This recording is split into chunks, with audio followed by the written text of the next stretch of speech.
Thank you so much for joining me on the Empire Files, Asa. It's a real pleasure to have you. It's great to be here, Abby. I'm a fan of the show.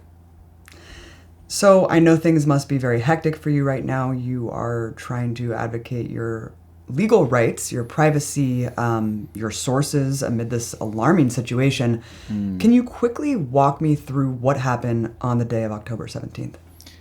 Yeah, at 5:40 a.m. exactly, we were woken up in the house by by the doorbell, and then by a loud banging and repeated ringing on the doorbell. We asked who it was. They said the police, and to open up. They, were very insistent that we open up, and so I went downstairs in my night clothes and I opened up the door. And at the doorstep, in the dark, there was around 10 or so police officers, plainclothes police officers, with stab vests and whatnot. I mean, you could tell they were police. It's not like they were undercover.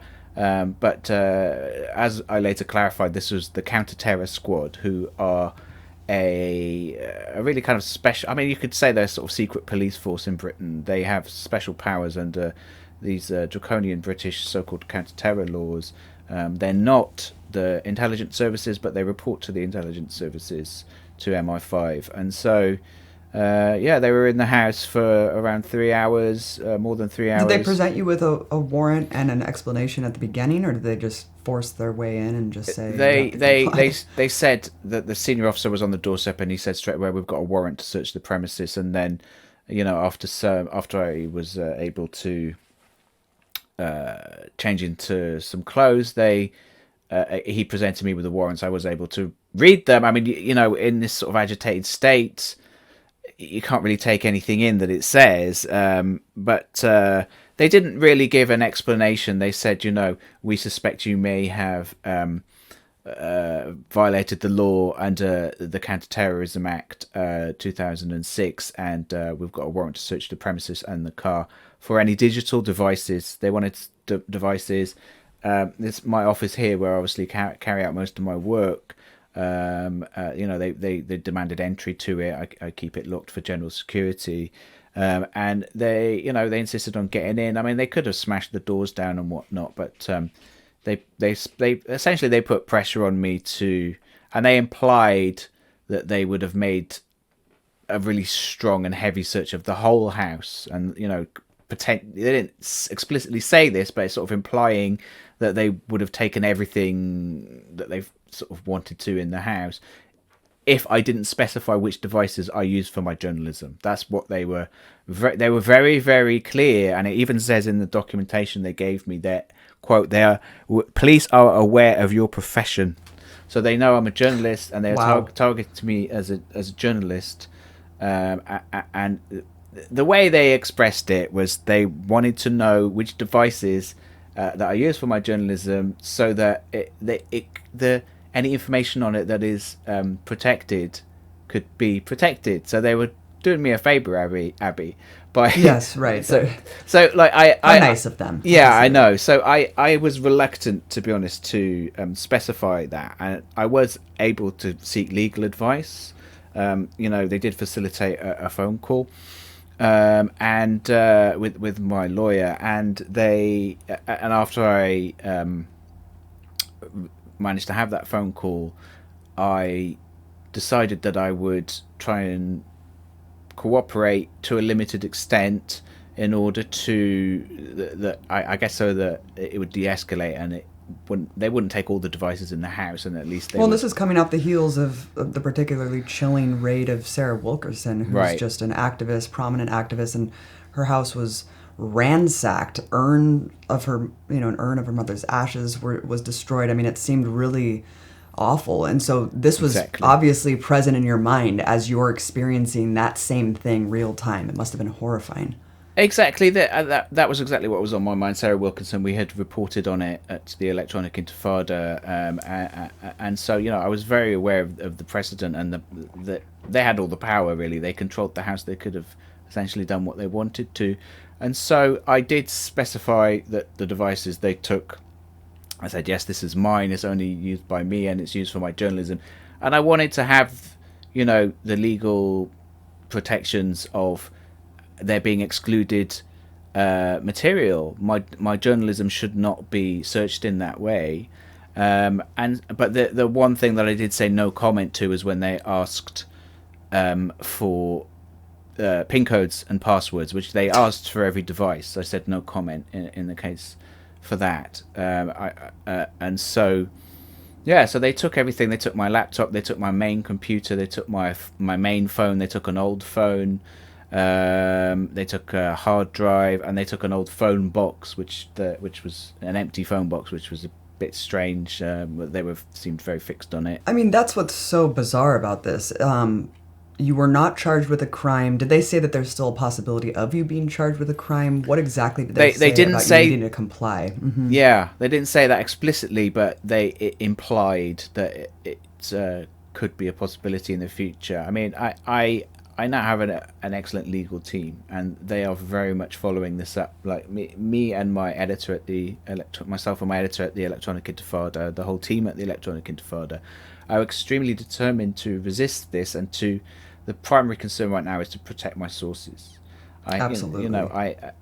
It's a duty of any journalist to protect their sources in any way that they can. I believe this is a fishing exercise in order to. Obviously, I'm a journalist of the people. My sources, for the most part, are not in the government in the top ranks in elite circles. My sources are activists. My sources are people on the ground. My sources are people, like you, Abby. We are grassroots journalists, and so there are some very vulnerable people who are at risk of being persecuted by the British state.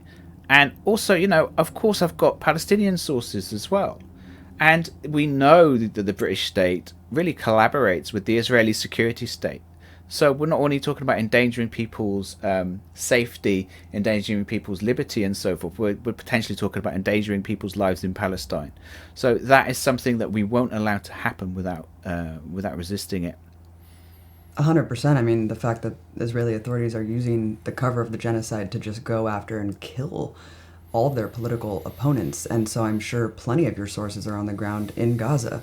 So handing over that material to the UK authorities, who are closely collaborating with Israel, could be a death sentence, which is extraordinary what they are doing. I mean, did they instruct anything that would further suppress your free speech or ability to do journalism?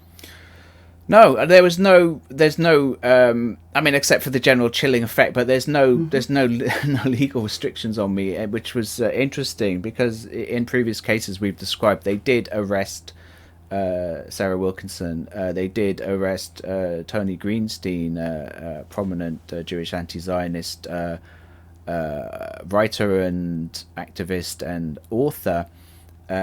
He was arrested, and he was actually banned briefly from posting to Twitter. They gave him bail conditions. He's no longer allowed to post to X, formerly Twitter. That was overturned by Tony's legal team, thankfully. But they didn't arrest me, so they didn't impose anything on that, and they didn't say either, well, you better not speak about this or anything like that.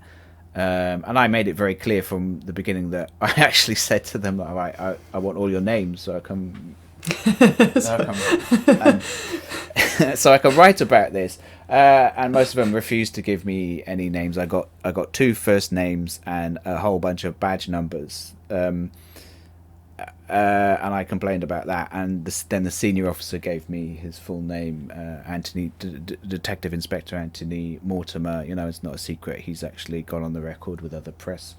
I mean, I want to read this provision in this Terrorism Act. You said it was the Terrorism Act of 2006 that they were applying this provision. There's also one in the Terrorism Act of 2000, Section 12(1)(a). I mean, this is outrageous of how wide-reaching and broad this definition can be. And I think it was invoked for the first time just a couple months ago with journalist Richard Medhurst, and then subsequently Sarah, and then subsequently you, Asa. This is unbelievable. The speech crime provision states, quote, a person commits an offense if the person A, expresses an opinion or belief that is supportive of a prescribed organization, and B, in doing so is reckless as to whether a person to whom the expression is directed will be encouraged to support prescribed organization.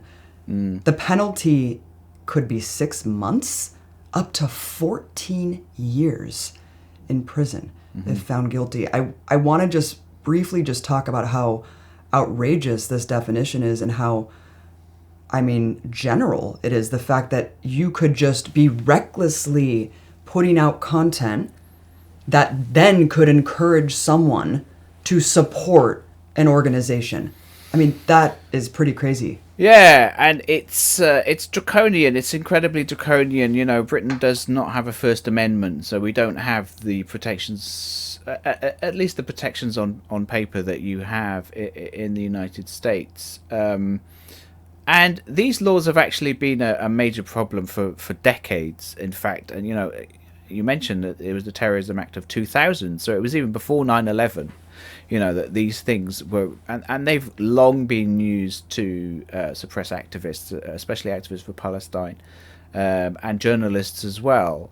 But it really ramped up after 9/11, and it has, as you said, it's ramped up a lot in the last year. And the British state is really going all out to suppress the movement for Palestinian liberation, the Palestine Solidarity movement in Britain, because they haven't been able to stop it for the last year. There's been, a massive uprising. People have come out, students have come out, similar to what's happened in the United States, and they, hundreds of thousands of people march in the street month after month, week after week, and there is direct action by groups like Palestine Action, which carry on targeting the Israeli arms firm Elbit, which operates in this country.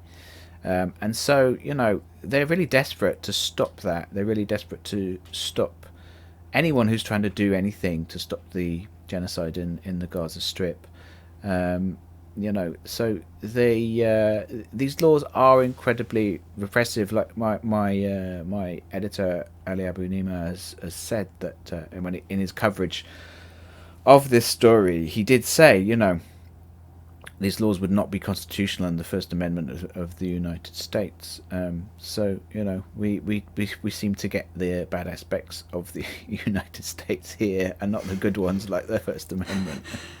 Well, it's so funny because the whole direct action against Elbit systems, for us, it's extraordinary and inspiring, but it's difficult to replicate in the United States because we live in this police state that would just crush and send you to federal prison for 20 years if you did similar actions. But then on the flip side, you have, the First Amendment, which is at the moment preventing the national security state from rounding up journalists, raiding their homes and confiscating their devices like the UK is. Yeah. So it's a mirrored dystopian reality that I think is unfolding in both of our countries. Yeah, it's an interesting paradox because I think that's a really good way to summarize it all, because it's really interesting what's happened with Palestine Action legally over the last 4 years since they began their campaign against Elbit.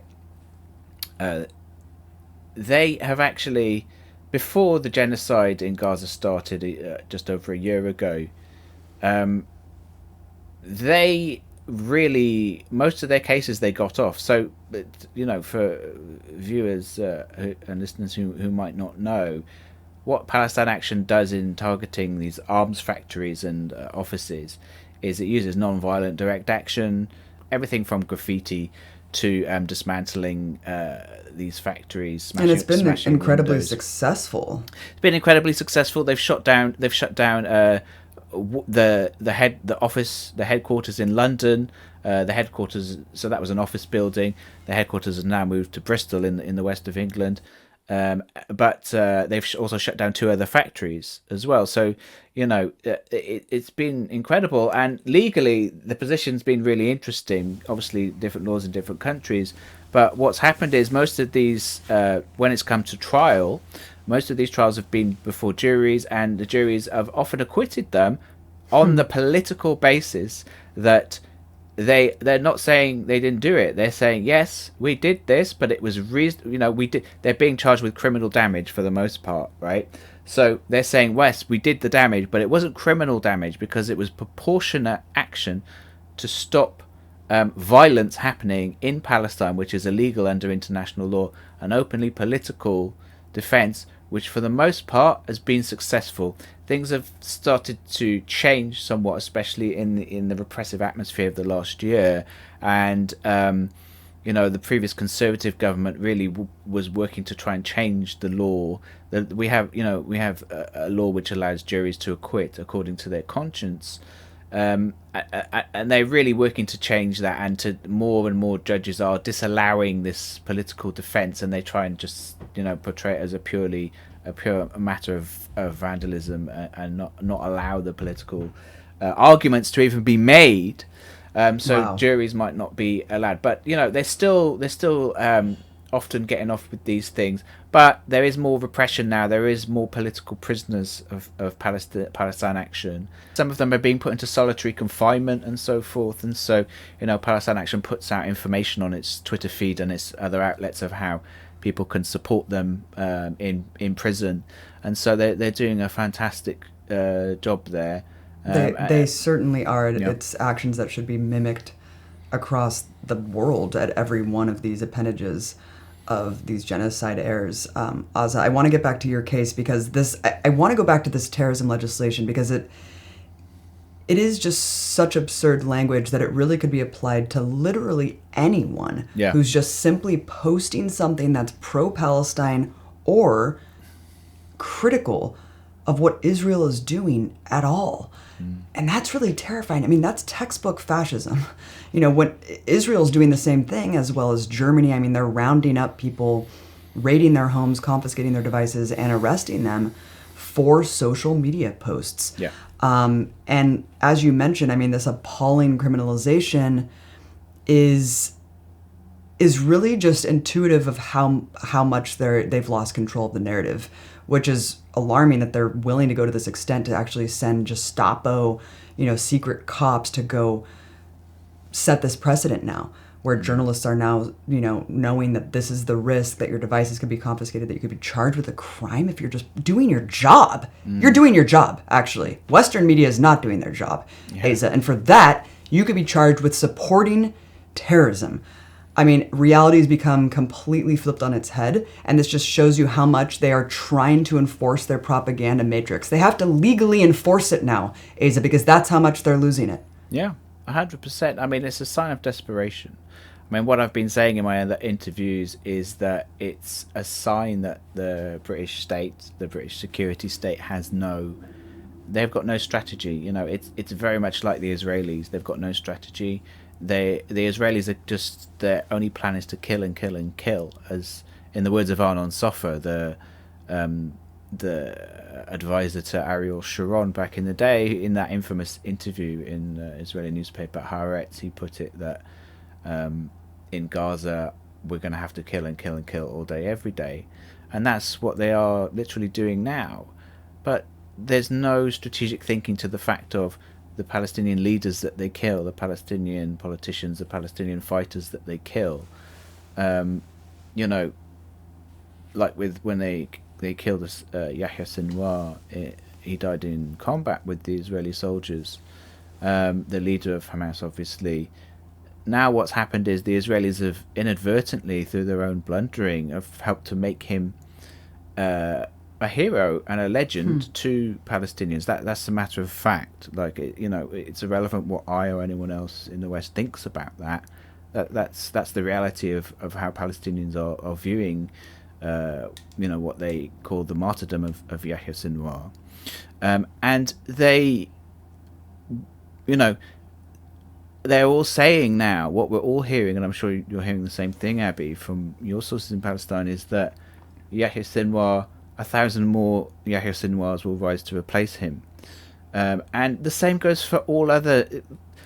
As we know, this is a genocide. This is a Holocaust against Palestinians as a whole. It is not only targeting the fighters and the politicians of the Palestinian leaders. It's targeting the Palestinian people as a whole. It's targeting journalists. We've seen this week these atrocious death lists of the Israelis where they're saying they're going to kill these 6 Al Jazeera journalists, openly saying, we're going to kill these men, these brave, very young men for the most part, in the north of the Gaza Strip, who are determined to do their duty and report, no matter what the consequences, to tell the truth about what's being what's happening to them on the ground in the Gaza Strip, as Israel is carrying out its final solution in the north of the Gaza Strip. It's But bone chilling. it is bone chilling, Ali, Abby, and the Israelis have no thought, no strategy to the fact that for every journalist they kill and they martyr, there will be more journalists in Palestine that rise up to take their place. It's very striking how young a lot of these men are, these men and these women, Palestinian journalists who are coming up, and they, there will be more journalists. There will be more. They're not thinking about what is going to happen, what the reaction is going to be in the near future. And well, that's what's so crazy. I mean, to implement the Dahiyya Doctrine and just destroy in mass all civilian infrastructure, kill as many as they can, for just the sake of wanton destruction and death, so that in turn the population will capitulate to their orders and dictates. It's just such an insane, arrogant, and belligerent policy. It's a sign of desperation. It's genocide. I mean, they can't help themselves but go full genocidal. Yeah. And we've seen the mask completely ripped off. I want to talk about another directive that Israel has deployed on October 7th that you have written extensively about, the Hannibal directive. This is fascinating because more and more has come out over the last year. You did an extensive, months-long investigation that you compiled for Electronic Intifada about how Israel not only killed dozens of its own people on October 7th, they killed hundreds, Asa. And, I want you to talk about how you compiled this, because for me, I mean, it's just the same thing. Don't believe your lying eyes. When they show us those hundreds of burned out cars and told us repeatedly Hamas did this. Yeah. And in fact, you saw that, again, that propaganda matrix of censorship where Elon Musk and anyone posting that photo on X, there was a community note saying Hamas did this, when in reality, it looks like the highway of death. Obviously, yes. Hamas didn't have that potential. Yes, that's a really good point. It does look like what the Americans did in Iraq in the early 90s, absolutely. Or, it's very clear. What I found in the course of this investigation, Abby, I mean, as you said, it was, in some ways, this long article, people can go and find it at electronicintifada.net. It's called How Israel Killed Hundreds of Its Own People on 7 October.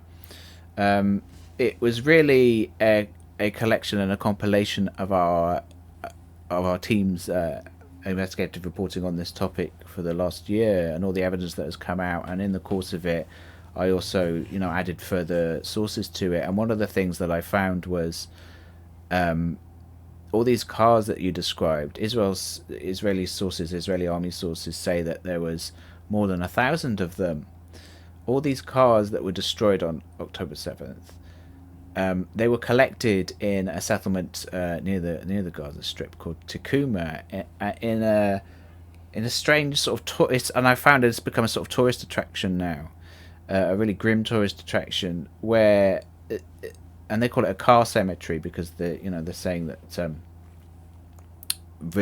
religiously, there was blood on the vehicles, so they're sort of burying some of the vehicles, but you can see some of the vehicles. It's so many. There's the literal, what they call the car wall. There's a literal wall of cars which are completely annihilated and crushed.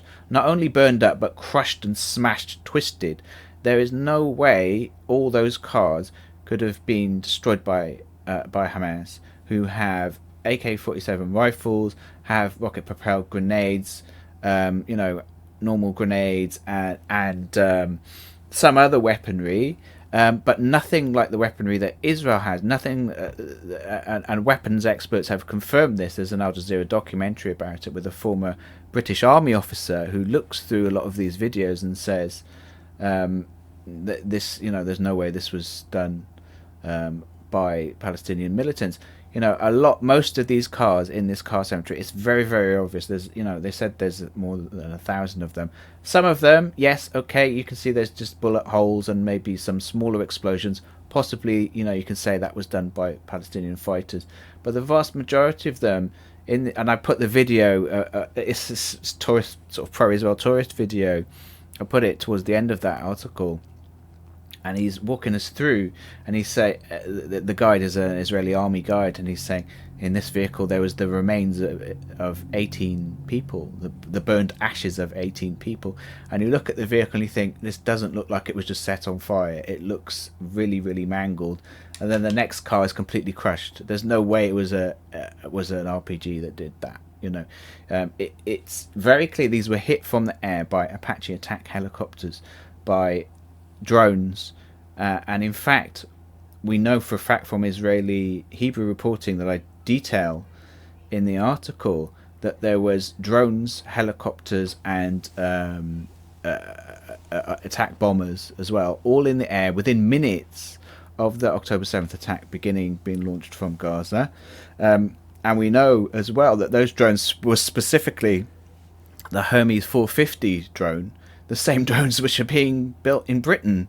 So drones which, it seems highly possible that drones which are being built in part in Britain could have been used to kill Israelis on October 7th, killed by Israel. And the reason for that is this, what you mentioned, what's called by Israel the Hannibal directive. It's a military doctrine. For people who don't know, it's a military doctrine established in 1986 in secret, which allows Israeli military forces to target and kill their own soldiers in the event of their capture or likely capture by Palestinian militants or Lebanese militants who these kind of events of capturing Israeli soldiers are often, they've been used in the past to exchange those prisoners for Palestinian or Lebanese prisoners, and that's been very successful for those militant groups in the past.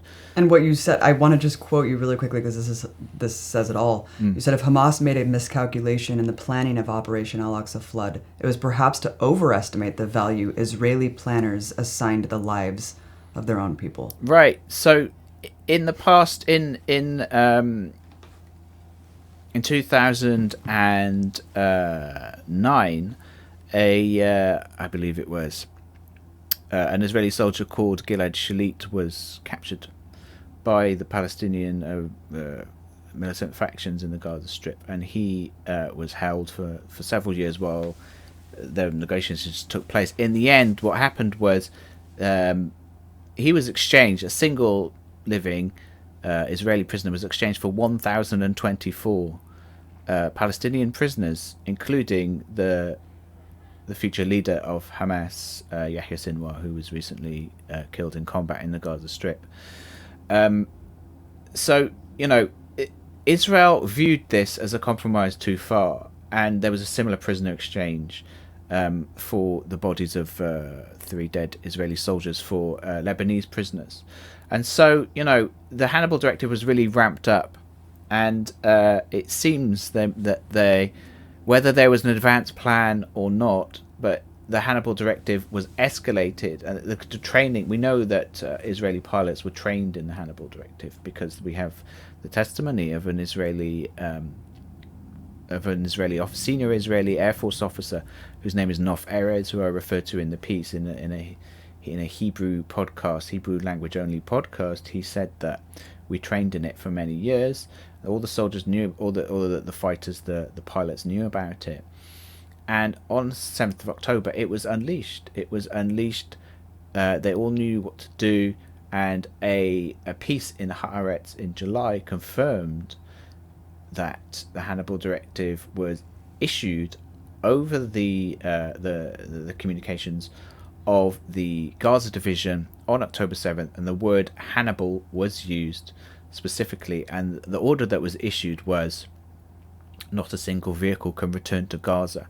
And so, yes, the Palestinian fighters did not only kill they killed Israeli soldiers, they captured Israeli soldiers, but they did also capture some Israeli non-combatants, Israeli civilians, and they took them back to Gaza with them, or they tried to take them back to Gaza with them, and on the way many of them were annihilated, were completely incinerated, And often and there's many videos of this as well. And that's why the death toll initially was 1,400. I think they revised it to 1,200, but they still do not differentiate any soldiers versus civilians versus how many hundreds were killed by the Israeli military themselves. And so every single think piece or article or everything that you see, including Kamala just a few days ago saying, yeah, there's a lot of tragedies coming out of Gaza. The first one is October 7th, Asa. But every single piece has to start with the great tragedy of October 7th where 1,200 Israelis were killed.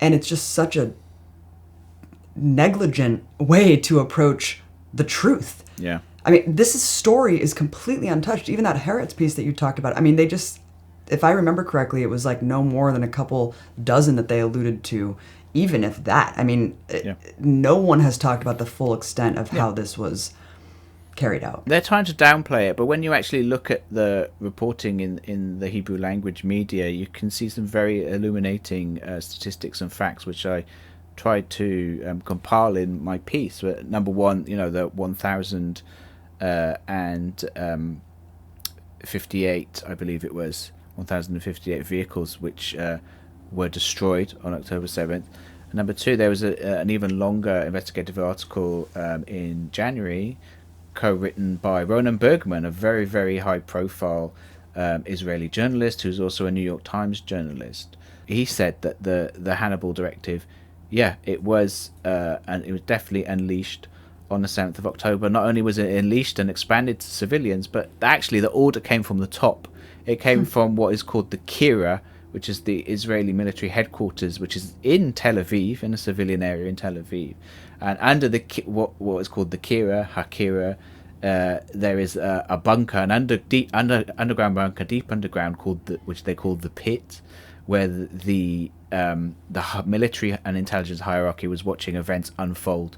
The senior leadership of the Israeli military in the Pit, underneath Hakira, said to unleash the Hannibal doctrine. It came from the top, and it wasn't just like individual soldiers, individual pilots here and there who did it.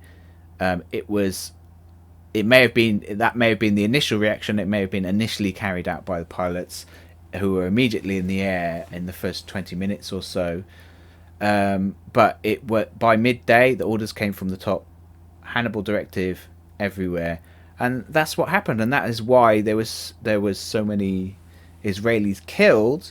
Where in fact the Palestinian fighters declared that their main goal was to take captives, living captives, rather than killing civilians. Of course. I can't let you go without talking about your book and how this applies to what we've seen over the last year, this kind of crackdown, further crackdown on journalism and dissent. Weaponizing anti-Semitism, how the Israel lobby brought down Jeremy Corbyn. I encourage everyone to buy the book, support your work. It's very illuminating. It's very instructive. It exposes this whole web of institutional bias and enforcement to uphold basically pro-Israel narrative and to take down anyone who runs counter to that. Even someone as pure as Jeremy Corbyn, not an anti-Semitic bone in his body. But, there is this big question, I think, in a lot of movement circles here in the U.S. is how much AIPAC really does control policy, influence policy, especially when you look at kind of that paradoxical nature of how the U.S. empire subsidizes Israel, subsidizes Israeli apartheid and genocide. Yeah. So how could it be that there's this enormous unwielding control of this lobbying force that exerts so much power and influence over our countries? Can you just talk about that dynamic? It's a really good question, and I think that there's a lot here. I mean, I know more about the situation in Britain than in the United States, but what I can say, I mean, from my own personal view, is that the Israel lobby is incredibly powerful, and that in my view, it's not a simple matter of the US empire having a powerful regional client state in Israel. I think there are more complicated dynamics at play, because You only have to look at things like the Jonathan Pollard scandal, the Israeli spy who from within U.S. intelligence, within U.S. naval intelligence in the 1980s, spied on America for Israel. He did spend decades in prison, but there were many American high-up military people who said he should have been executed for what he did. That was their view. So in many ways, Israel is actually a liability for the U.S. empire, in my view, because it's. You can look at the Edward Snowden disclosures as well. What's often forgotten about that is one of the things that were disclosed when Edward Snowden did his massive leak, NSA leak. What was confirmed in that, and we know it since then as well, was that Israel is viewed as one of the top intelligence threats by US counterintelligence agencies. Israel is viewed as really one of the biggest spy threats. They put it up there with official enemies such as Venezuela, Iran, and China. Well, isn't Israel the greatest ally of the United States, supposedly? So I think it's far more complicated than that. There's no doubt that the United States exerts a massive degree of control over Israel. There's no doubt about that. I mean, it doesn't choose to exercise that control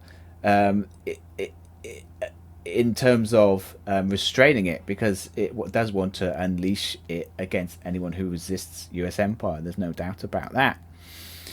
And there's no doubt that Joe Biden, if he were, fully compos mentis, which I have my doubts about, he could make one phone call today and stop the bombs being shipped to Haifa and Tel Aviv and wherever else, and the genocide would have to stop. There's no doubt about that. But I also do think the Israel lobby has a massive amount of control.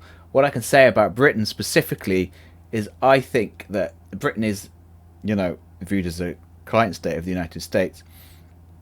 That is true, but I do also think that there's kind of a hierarchy now where Israel is really above Britain in that hierarchy. Certainly, there is a good degree of evidence of a massive amount of infiltration of the British security state by Israel, by Israeli agencies, by Israeli proxies, by the pro-Israel lobby. And a lot of this is very, very opaque. The Israel lobby really dominates British political life in a way that is completely uncomparable to any other lobby. So, I try and report on a lot of that in my book, and I think a lot of these things are still open questions, and I think there's a lot more we'll discover in years to come. That power that the US and UK and junior collaborators of the empire have given Israel, and then it's kind of become this runaway train. The lobbying as an extension of that power that it's accumulated, that it now, turns and is lobbying to undermine the First Amendment rights of Americans across the country. And so you do see that kind of paradox where it's just like, what is going on here? That we've emboldened the lobby to such an extent that now it's actually undermining our fundamental constitutional rights, and our legislatures are just letting this happen. The United States, the European countries especially, are really dismantling their own institutions, the remaining potentially democratic institutions, and universities and so forth. All the right to free speech are being dismantled, all to protect Israel. We are just living in just the most bizarre timeline, and it's just the most horrifying one as well. Asa, and the 170 journalists that have been killed, more journalists have been targeted for assassination. It was amazing to see the outpouring of support worldwide for the raid that happened on you, for what's going on. And Asa, this is the time that we all need to get each other's backs, because the more noise that we can make about these horrific measures to criminalize and crack down on journalism and dissent, the better it will be for us. And we have to stand in solidarity with each other, especially at this moment.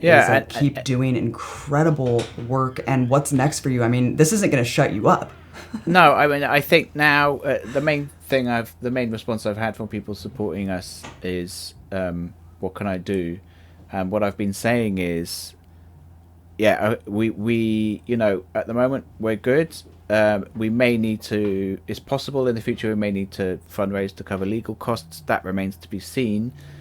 If and when that time comes, we will announce it on the Electronic Intifada and my social media and so forth.